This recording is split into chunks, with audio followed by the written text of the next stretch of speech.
नमस्कार मित्रों। मार्च का महीना और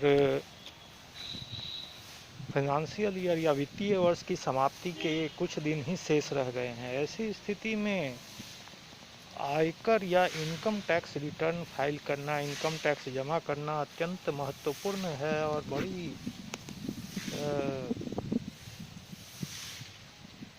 महत्वपूर्ण तथा तत्कालिक आवश्यकता है। इसे पूरा करने के लिए क्या करें? जिन व्यक्तियों को या जिस किसी को भी इनकम होती है, आय होता है, उसे आयकर रिटर्न फाइल करना चाहिए। हालांकि आयकर सीमाओं में कुछ छूट दी गई है, इसे 2,50,000 या कुछ अधिक सीमाओं तक रखा गया है, परंतु ये सीमाएं सरकार द्वारा निर्धारित की गई हैं। चाहे व्यक्ति की इनकम शून्य हो, चाहे व्यक्ति की इनकम 2,50,000 से कम ही क्यों ना हो, वह भी आयकर रिटर्न फाइल कर सकता है, क्योंकि आयकर रिटर्न फाइल करने के लिए कोई ऐसी व्यवस्था नहीं है कि न्यूनतम आय होने पर ही आयकर रिटर्न फाइल करें। आयकर रिटर्न फाइल करने पर यदि 2,50,000 नेट इनकम से कम है तो शून्य आयकर देना होगा या इनकम टैक्स शून्य। अर्थात आप आयकर रिटर्न फाइल करते हैं तो आपकी आय तो प्रदर्शित होगी, दिखाई जाएगी, लेकिन आयकर या इनकम टैक्स ₹0 लगेगा। फिनांशियल ईयर 1 अप्रैल से शुरू होता है। किसी भी वित्तीय वर्ष में फिनांशियल ईयर या वित्तीय वर्ष 1 अप्रैल से शुरू होता है और इसका अंत अगले वर्ष के 31 मार्च को होता है।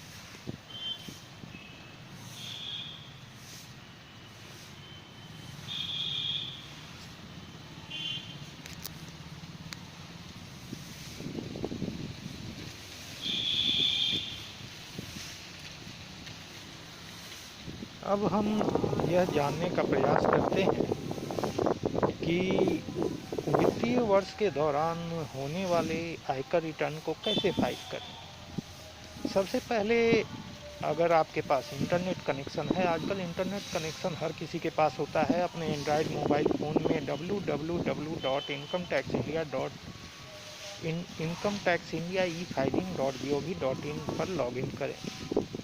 www.incometaxindia.e-filing.gov.in इस पर लॉगिन करने पर या इस वेबसाइट पर जाने पर आपको दाईं तरफ रजिस्टर न्यू यूजर और लॉगिन ऑप्शन दोनों ही मिलेगा। यदि आपके पास पहले से ही ई फाइलिंग अकाउंट है तो आप व्यू फॉर्म 26A या फाइल इनकम टैक्स रिटर्न या फाइल ITR 1 में जाकर इनकम टैक्स फाइल कर सकते हैं। यदि आपके पास पहले से ऑनलाइन ई फाइलिंग अकाउंट नहीं है तो आप रजिस्टर न्यू यूजर पर क्लिक करें। वहाँ पर अपने name, father's name, date of birth, complete address, present address, permanent address, office department, PAN number, Aadhaar number और दूसरी महत्वपूर्ण सूचनाएं, पैन नंबर, आधार नंबर तथा दूसरी महत्वपूर्ण सूचनाएं डाल दें। ऐसा डालने के बाद आपको अपना ईमेल आईडी, मोबाइल नंबर भी डालना होता है। ईमेल आईडी, मोबाइल नंबर डालने के पश्चात आप सबमिट बटन पर क्लिक करें। सारी इन्फॉर्मेशन भरने पर जैसे ही आप सबमिट बटन पर क्लिक करते हैं आपको 2 OTP प्राप्त होता है, एक मोबाइल OTP और दूसरा ईमेल OTP। मोबाइल OTP और ईमेल OTP दोनों ही OTP को सबमिट करें, यानी दोनों OTP को बॉक्स में डालें और सबमिट कर दें। इस तरह आपका ई फाइलिंग अकाउंट क्रिएट हो जाता है। अब पुनः वहाँ से लॉग आउट कर दें या अपने आप नया वेब पेज खुल जाता है, ओपन होता है, जहाँ लॉगिन के लिए ऑप्शन होते हैं। लॉगिन कैसे करें? यूजर आईडी आपका पैन नंबर है, यूजर आईडी आपका पैन नंबर है, यूजर आईडी डाल दें। यूजर आईडी डालने के पश्चात